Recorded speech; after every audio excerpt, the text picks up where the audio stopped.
بسم اللہ والصلاة والسلام علی رسول اللہ۔ ماشاءاللہ اس وقت نہر دجلہ کے سامنے ہم لوگ موجود ہیں، اور سامنے جو مینارے دکھ رہے ہیں وہ امام ابو حنیفہ رحمۃ اللہ علیہ کے نام سے منسوب مسجد ہے، مدرسہ ہے اور فقہی اکیڈمی ہے، جہاں ہم لوگ زور سے پہلے حاضر ہوئے تھے اور امام کی جو مسجد ابو حنیفہ ہے نماز ادا کی تھی۔ اس وقت ہم دجلہ کے سامنے ہیں، اور جب دجلہ کے سامنے ہوتے ہیں تو یہ شعر پھر یاد آتا ہے کہ دشت تو دشت ہے دریا بھی نہ چھوڑے ہم نے، بحر ظلمات میں دوڑا دیے گھوڑے ہم نے۔ یاد آ جاتے ہیں حضرت سعد ابن ابی وقاص رضی اللہ تعالی عنہ، یاد آ جاتے ہیں وہ مجاہدین ابطال،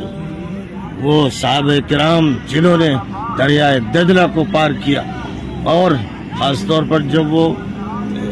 ایران کے قریب پہنچے دریائے فرات کو پار کرتے ہوئے، اور دریائے فرات سے ہم لوگ اس وقت گزرے جب نجف اشرف سے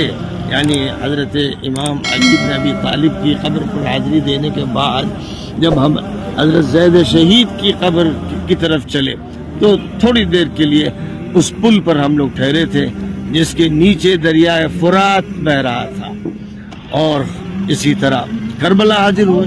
تو اس سے بھی تھوڑے سے فاصلے پر دریائے فرات بہ رہا ہے، جس دریائے فرات سے پانی نہیں لینے دیا گیا تھا امام حسین کو اور ان کے اصحاب کو، ان کو پیاسا رکھا گیا تھا، آج وہاں پر عظیم الشان مسجد ہے اور شہداء کی قبور ہے، اور پانی کا خاص طور پر اتنا انتظام ہے کہ ہر شخص چاہتا ہے کہ دوسرے کو پانی پیش کر دے۔ بہرحال اس وقت ہم دریائے دجلہ کے سامنے کھڑے ہیں، اور گویا تاریخ کے صفحات ہماری نگاہوں کے سامنے آ گئے ہیں، اور ہم اس دور اول کو دیکھ رہے ہیں جب اسلامی فوجوں نے عراق میں داخلہ اختیار کیا، اور اس کے بعد اسی ملک کو پار کرتے ہوئے وہ ایران پہنچے، اور انہوں نے رستم کی ساری ہیکڑیاں نکال دی اور یہ بتا دیا کہ اس امت کے لیے اللہ کی طرف سے طے ہے کہ کوئی سپر پاور اس کے سامنے ٹھہر نہیں سکتی، چاہے وہ پرشین سپر پاور ہو یا رومن سپر پاور۔ امت مسلمہ کے جانبازوں نے ان کو شکست دی، اور پھر اس کے بعد ان دونوں ملکوں کو، بلکہ یوں کہیے آدھی دنیا ادھر اور آدھی دنیا ادھر، اس کو فتح کیا، اور اس طرح ایک عالمی نظام برپا کیا۔ اب ضرورت ہے کہ دوبارہ پھر عالمی نظام برپا ہو۔ دجلہ و فرات کے بارے میں حدیث پاک میں فرمایا گیا کہ جنت کی نہریں، یہ نسبت اس پہلو سے دی گئی ہے جیسے جیحون اور سیحون کو یہ نسبت دی گئی ہے کہ بابرکت نہریں ہیں، جنت کی طرف نسبت ہوتی ہے، جنت کی برکات سے رابطے کو بیان کرنے کے لیے، اور جیسے یہ فرمایا گیا نا شدت الحر من فیح جہنم، سخت ترین گرمی جہنم کا وہ